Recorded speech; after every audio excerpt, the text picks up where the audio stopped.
Greetings, everybody. Welcome to 9CI Designstream Episode 2. Last week, we talked about our concept for making a safer Wi-Fi router, which is a work in progress. This week, we're going in a little bit different direction. We're going to talk about plastics, 3D printing, injection molding, and our experience with that. So when I first started making the transition from building just a circuit board that somebody else has to figure out what they want to do with, to actually making full products.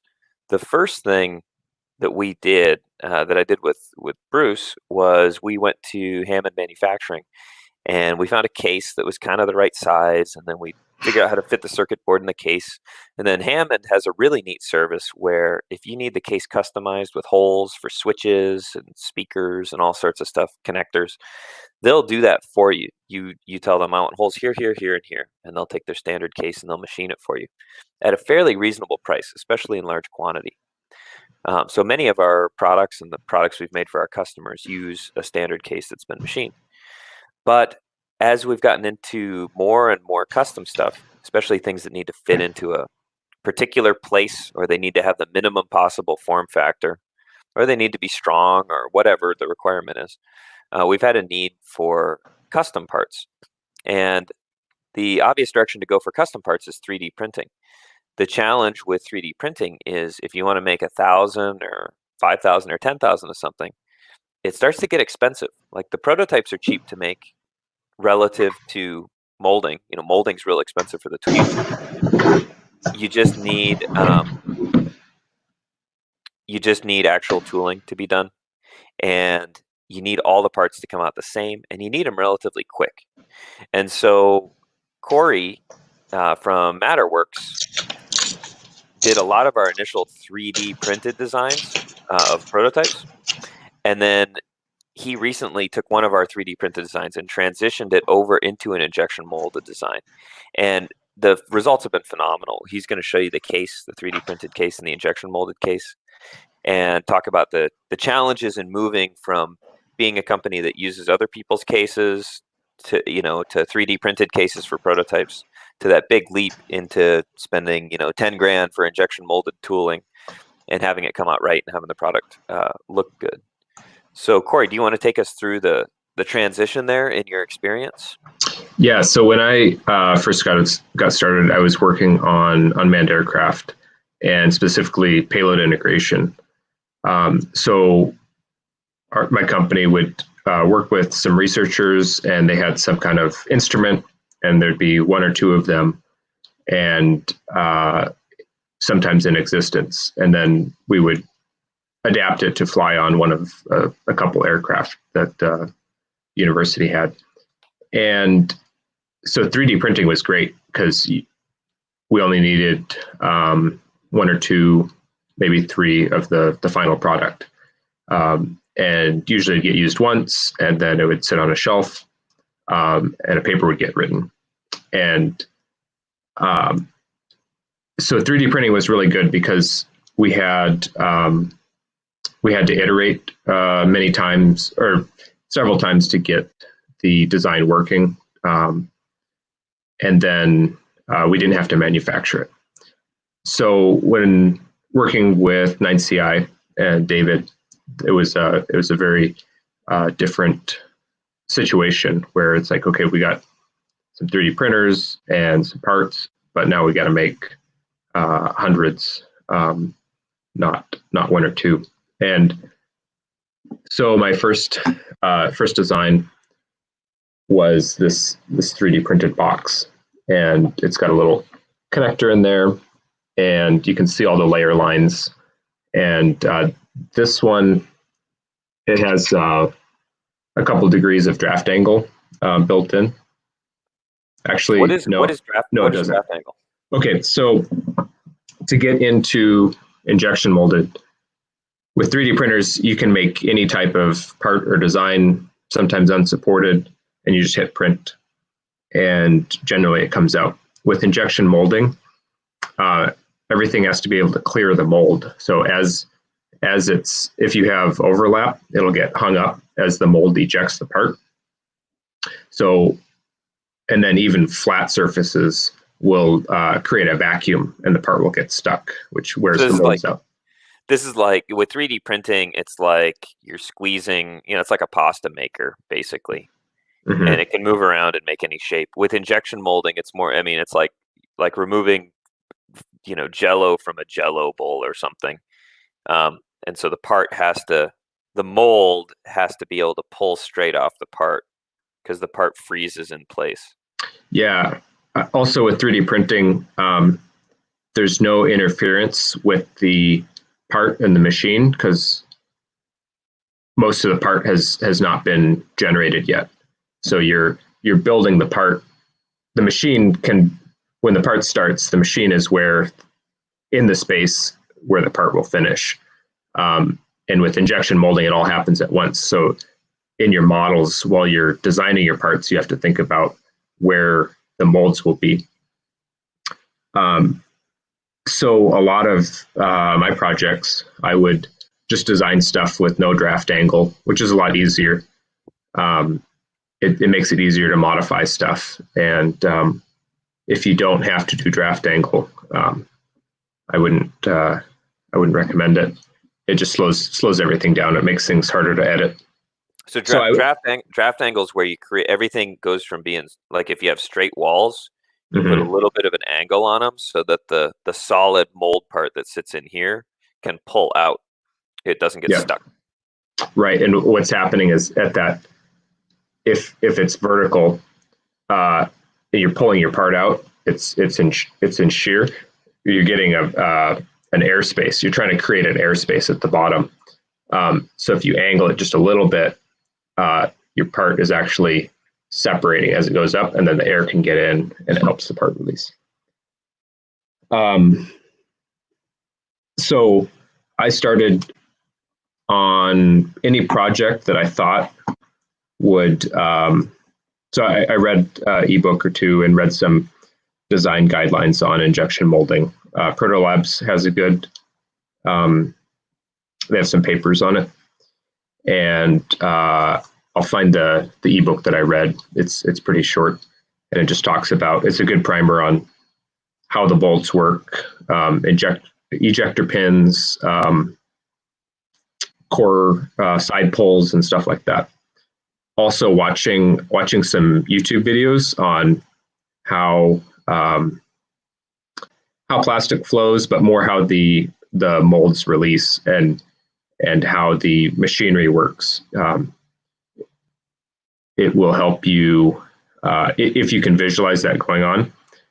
It'll help you design your parts because you'll start to see the molds moving as you're designing your parts. So okay, so I started designing parts that I knew would probably just be 3D printed, and I started designing them with draft angle as though they would be for injection molding. And even if the part, it's a prototype and you make a few units and then you find out you're not going to go to production, that's fine. It's good practice, but it can be pretty challenging to go back to. You're basically starting with a clean sheet in some cases to totally redesign a part for injection molding. So I recommend if you think that the project's going somewhere, or even if it's not, it's good practice to start designing parts with draft angle and all the features and thicknesses. Do you have any pictures of the first case you showed? The 3D printed one was done without draft angle, and then that got added in. Do you have any pictures of that, like before and after, or even just a zoomed in after picture, so we can show that what that draft angle is and how it changes the way those faces look? I can hold these up. Perfect. So this one has no draft angle, and this one has 2 or 3 degrees of draft angle. So that vertical wall there is vertical on the 3D printed part and has a little bit of angle to the left on the injection molded part. And that's so that the plug, right, the plug, yeah, my left, looking through YouTube. That's so the plug that goes into the part, there's a plug that goes in and there's a cup outside, and they come really close together, and the plastic gets shot in as a liquid into the gap, and then the inner plug pulls out, and the bottom plug separates as well. And that draft angle is so the part's like this, so the plug can pull out really easily. Yeah, and also for every part that you're designing that's getting injection molded. So this is a 2-part case, and that means that there's actually 4 molds that get cut, 4 pieces of metal that get machined. A top and a bottom. Yeah, times 2. So in 3D printing, it's easy to think about this as just kind of one total product or 2 parts. But in injection molding, I started thinking about each surface, the inside and the outside surface, as independent parts. And then the other thing is you have to start watching out for the thicknesses between those. You want generally uniform thickness, because as the plastic cools, if you have too much plastic in one spot, it'll shrink and you get heat sink or sink. Yeah, why don't you show us? There's a little example of sink on that guy. Let me see if I can get the lighting right. I can. Yeah, you'll get it nailed down. There's a little bit. Like when you make a can, for anybody who's made candles or anything, you pour wax in and the top surface is totally flat, and then it'll sink down in the middle because the outside will freeze first, and the outside will cool off first, the middle will cool off last, and as it cools off, it contracts, and so because the middle stays warm, it's the last part to freeze, and so it has the goo, it has liquid goo, and the goo kind of gets sucked out to the colder surfaces where it's freezing, and it causes the top to sink down. I dropped the part on my keyboard and muted myself. If you go watch a YouTube video on Prince Rupert's drops, it's the same thing, except the material is hard enough that it doesn't pull itself in. It makes because it's glass, it makes a rigid structure, and the deformation happens to the to the crystal structure inside of it. But in plastics, it's got enough force, it just pulls the outside surface in.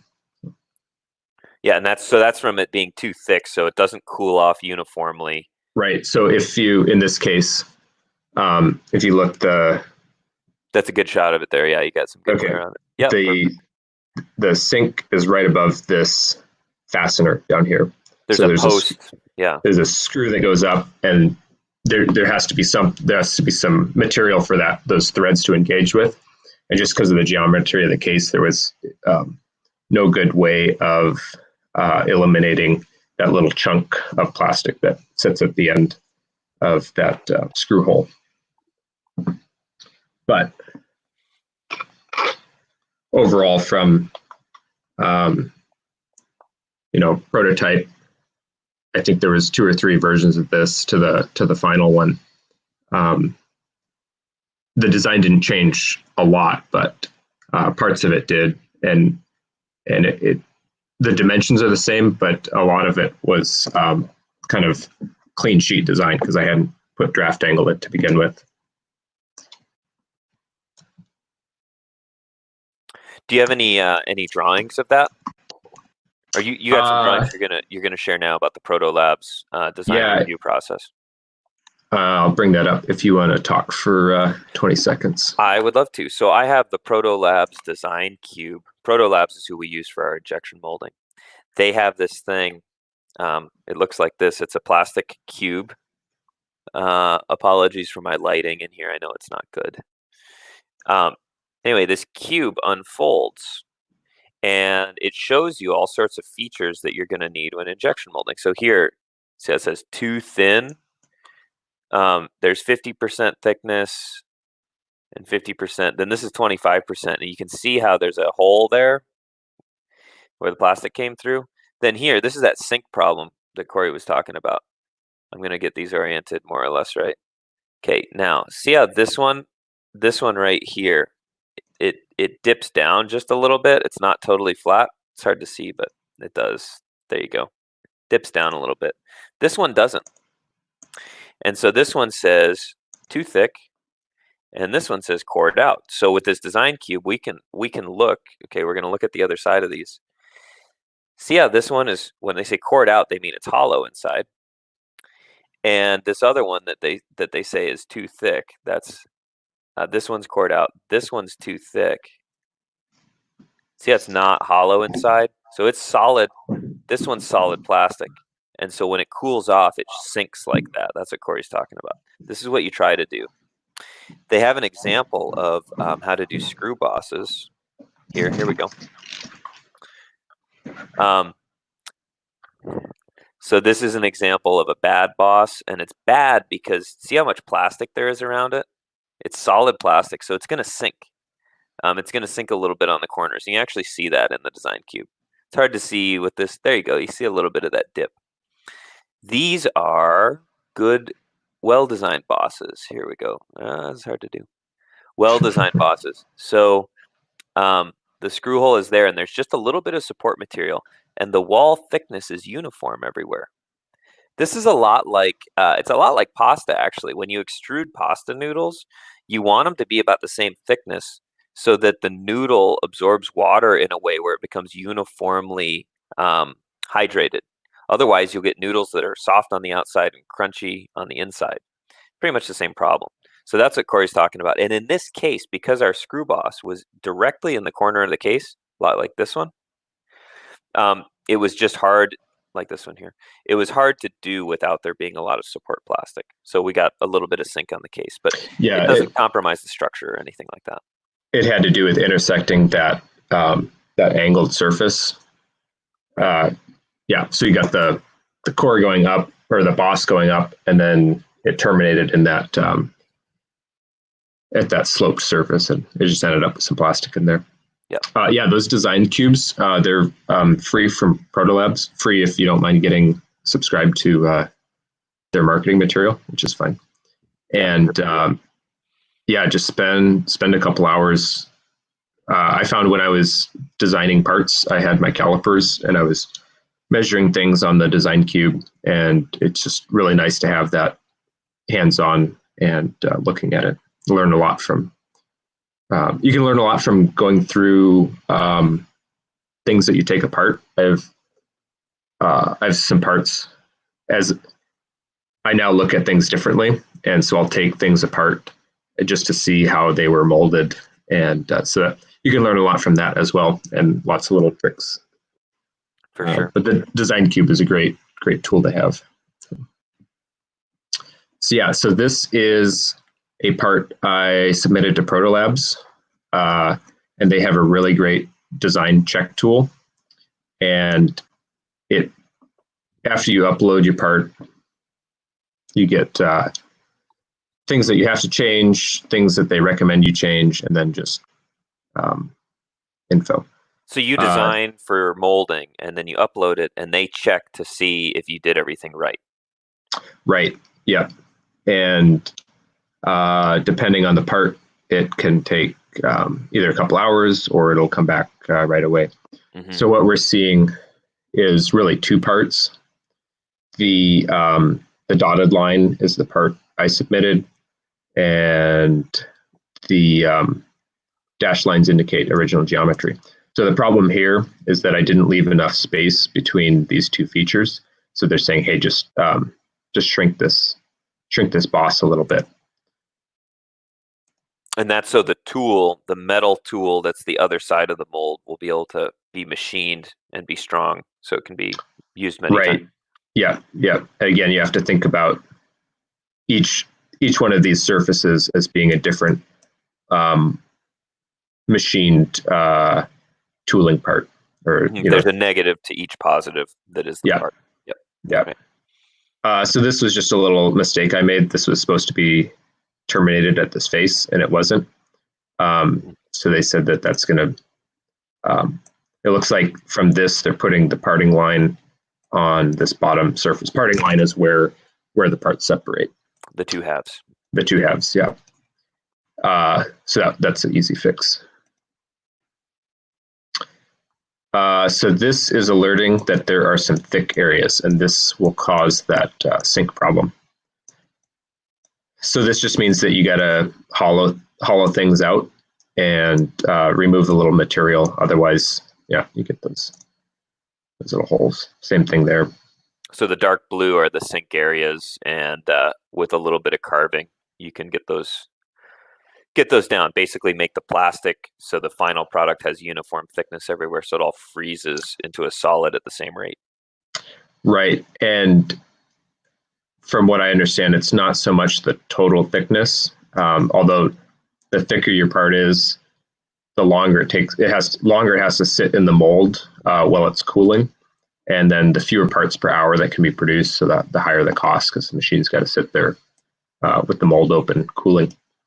So it's not so much total thickness. You don't want really crazy thick areas, but it's just uniform thickness. So. Yep. This is a texture alert. It's saying if you want these to have textured surfaces, you need more draft angle.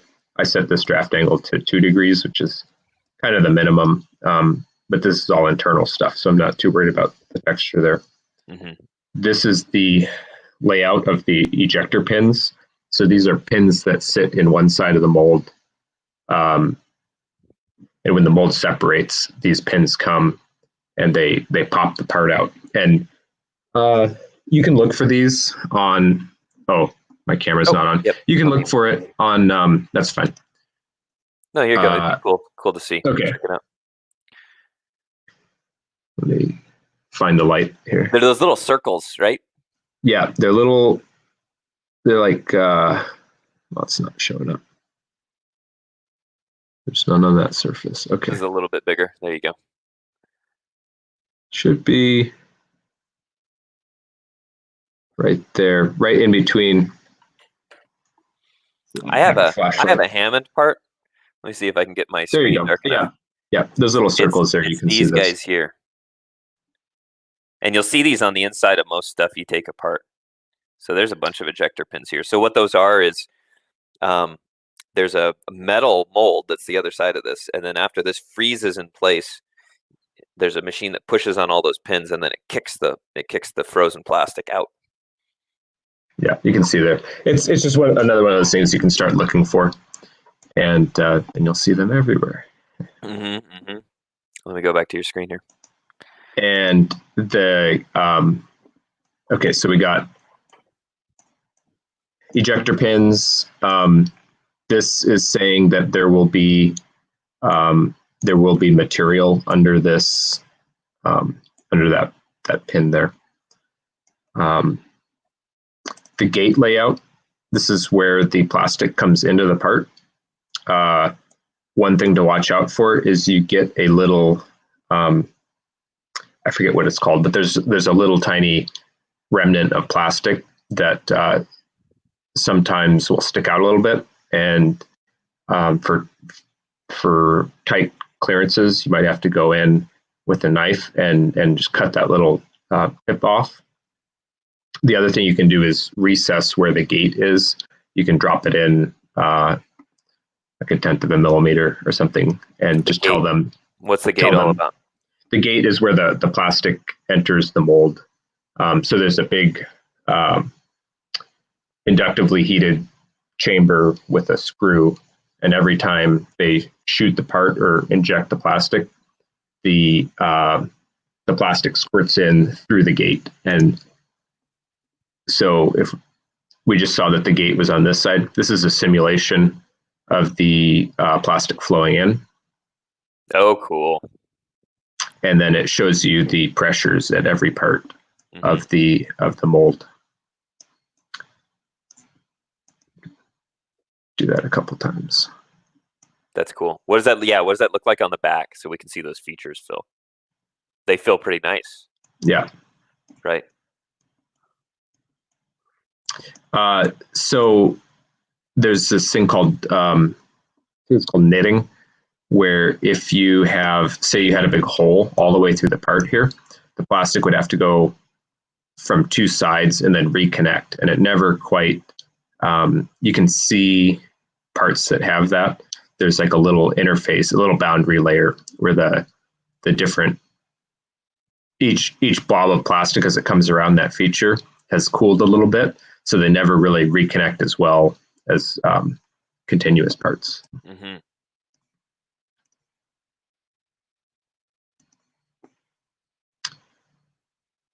Yeah, and these are just some little. This is just saying, hey, there's going to be a bit of a radius, and that's just an artifact of the part being machined by drill bits. So, The tool is machined. Yeah, and they're not infinitely sharp. I'd say, okay, I'm done there. Screen share off. Okay. Yeah, I'd say 3D printing. Again, it's really good for getting stuff out.